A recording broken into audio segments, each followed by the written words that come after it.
Friends, welcome to SJP all in one blogs. ఎంతో రుచికరమైన కొబ్బరి పచ్చడిని ప్రిపేర్ చేసుకుందాం. రైస్లోకి అయితే సూపర్గా ఉంటుంది.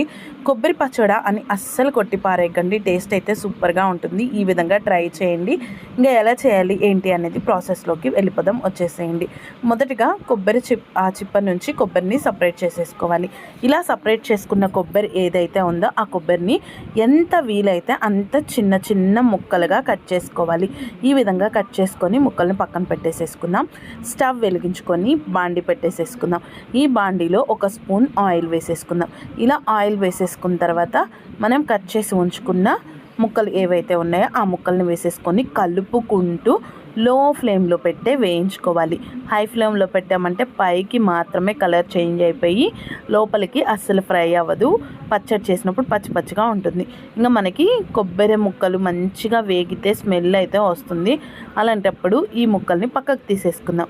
ఇలా పక్కన పెట్టేసేసుకొని అదే బాండీలో కారానికి సరిపడా ఎండుమిరపకాయలు వేసేసుకొని ఇవి కూడా లో ఫ్లేమ్లో పెట్టే కలుపుకుంటూ వేయించుకోవాలి. ఇవి ఒక 50% ఫ్రై అయిన తర్వాత ఇందులోకి ఒక్క చిటికెడు మెంతులు వేసుకుందాం. మెంతులు ఎక్కువ వేసుకుంటే చేదొస్తుంది, మెంతులు చూసుకొని వేసుకోండి. ఇంకా ఒక చిటికెడు మెంతులు వేసుకొని వాటిని కూడా కలిపేసేసుకున్న తర్వాత ఒక 1/2 టీ స్పూన్ ధనియాలు వేసేసుకుందాం. ఇలా ధనియాలు వేసుకున్న తర్వాత మరొక 1/2 టీ స్పూన్ జీలకర్ర వేసేసుకుందాం. ఇలా జీలకర్ర వేసుకొని మొత్తం ఒకసారి కలిపేసేసుకొని స్టవ్ ఆఫ్ చేసేసుకుందాం. ఇలా స్టవ్ ఆఫ్ చేసుకున్నా కూడా ఒకసారి కలిపేసుకుందాము. ఎందుకంటే కడాయికి ఉన్న వేడికి ఆ మిరపకాయలు అనేది మాడిపోవటం జరుగుతుంది. అందుకని చెప్పేసి ఈ విధంగా కలిపేసుకొని పక్కన పెట్టేసేసుకుందాం. ఇంకా మరొక గిన్నెలో ఒక నిమ్మకాయ సైజ్ అంత చింతపండు తీసుకొని 1 టీ గ్లాస్ వాటర్ వేసేసుకొని మంచిగా నానబెట్టుకుందాం. ఇవి నానేలోపు మనం రోల్ని అయితే శుభ్రంగా కడిగి అందులో మనం ముందుగా వేయించి పెట్టుకున్న ఎండుమిరపకాయలు వేసేసుకొని ఈ విధంగా దంచుకోవాలి. మీరు మిక్సీకి పట్టుకునేప్పుడైతే మిక్సీకైనా పట్టుకోండి.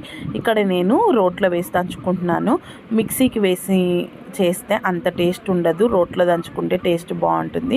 ఇంకా ఇక్కడ పచ్చగా మిరపకాయలు మెదిగిన తర్వాత ఇందులోకి ఉప్పు వేసుకొని మరలా దంచుకోవాలి. ఇలా ఉప్పు వేసుకోవడం వల్ల మిరపకాయలు అనేది చాలా త్వరగా మెదిగిపోతాయి. ఇక్కడ చూడండి, మిరపకాయలు అనేవి మంచిగా మెదిగిపోయాయి కదా. ఇలా మెదిగిన తర్వాత ఇందులోకి మనం వేయించి పెట్టుకున్న ఎండు కొబ్బరి అలాగే ఒక 4 చిన్నులపాయ రెమ్మలు వేసేసుకొని మొత్తం దంచుకోవాలి. ఈ విధంగా దంచుకున్నాక ఇందులోకి చింతపండు కూడా వేసేసుకోవాలి. ఇలా చింతపండు వేసుకొని చింతపండు మొత్తం మెదిగేంత వరకు దంచుకున్న తర్వాత మనం చింతపండు నానబెట్టుకున్న నీళ్లు ఏవైతే ఉన్నాయో ఆ నీళ్లు కొంచెం కొంచెంగా వేసుకుంటూ మనం ఇలా పచ్చడిని రుబ్బినట్టు చేసేసుకొని దంచుకున్నామంటే పచ్చడి అనేది మంచిగా మెదిగిపోతుంది.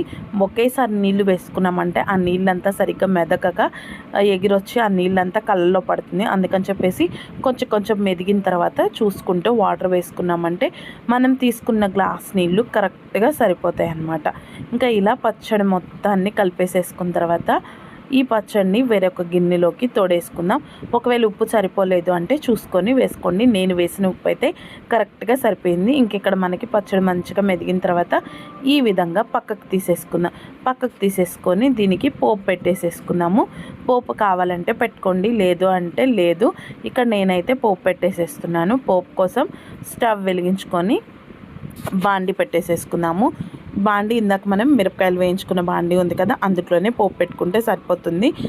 ఇక్కడ ఒక 2 గంటలు ఆయిల్ వేసేసుకొని ఆయిల్ బాగా హీట్ అయిన తర్వాత ఇందులో పోపు గింజలు వేసేసుకుందాం. పోపు గింజలు వేసుకున్నాక ఎండుమిరపకాయ కూడా వేసేసుకుందాము.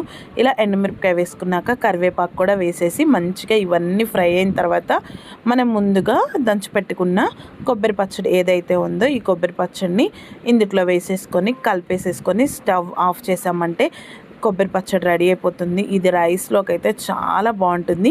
మీరు తప్పకుండా ట్రై చేయండి. ఎలా వచ్చింది అనేది కామెంట్ చేయండి. ఇంకా ఈ వీడియో కానీ మీకు నచ్చింది అనుకుంటే ప్లీజ్ సబ్స్క్రైబ్ చేసుకోండి, అలాగే లైక్ చేయండి. ఈ పచ్చడిని అయితే మీరు తప్పకుండా ట్రై చేయండి. టేస్ట్ అయితే చాలా బాగుంటుంది. నేను చెప్పడం కాదు, మీరు ట్రై చేసి ఎలా వచ్చింది అనేది కామెంట్ అయితే పెట్టండి. Thank you for watching.